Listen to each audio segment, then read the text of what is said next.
Good day, everyone. I am Renzi Di Blas, and I will be reporting about the Chapter 3, Lesson 4 about sexual behavior.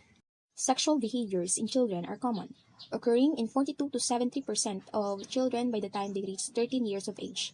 Developmentally appropriate behavior that is common and frequently observed in children includes trying to view another person's genital or breast, standing too close to other person, and touching their own genitals. Such behavior should be evaluated within the context of other emotional and behavior disorders, socialization difficulties, and family dysfunction, including violent abuse and neglect. Sexual behavior problem.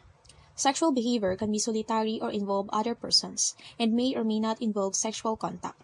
Shown on the table, that children do not necessarily engage in sexual behaviors for sexual gratification, curiosity, imitation of observed sexual behaviors, attention seeking, and self-soothing are other reasons children may behave sexually.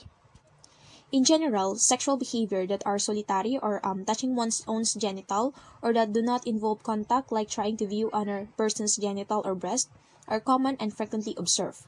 Common age-appropriate sexual behavior can become a sexual behavior problem if it is destructive or coercive.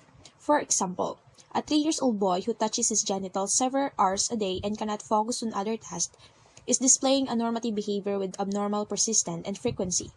In addition, the behavior that are at least common among the list of the normative sexual behavior may require more extensive assessment to make sure there is no underlying sexual behavior problem.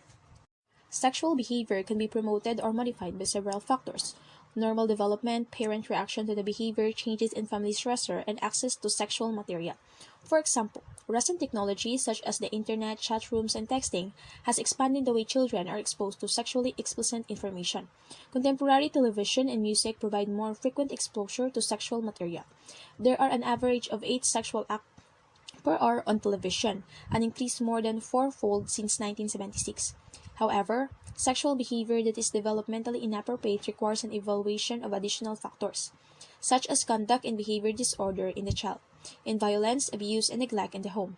Physician can be a valuable resources for parents by providing anticipatory guidance about the common sexual behaviors in children, and by differentiating age-appropriate normative sexual behaviors from sexual behavior problems. Management strategies should focus on appropriate parental response to the behaviors, effective distraction from the behaviors in social settings, reviewing indication for further assessment, referrals for the counseling if the behavior persists, and reporting to Child Protective Service of law enforcement agencies in accordance with the state laws when abuse is suspected. Children in environment characterized by nudity or less privacy in dressing, bathing, or sexual activity among adults are more likely to openly engage in sexual behaviors. However, when parents knowingly and persistently permit their child to have access to pornographic or harmful sexual material, a referral to Child Protective Service for supervision is needed. In children with sexual behavior problem, failure of a parent to modify the child's access to harmful sexual material in accordance with medical or mental health advice also necessitates a referral to Child Protective Service. And that's all for my report. Thank you.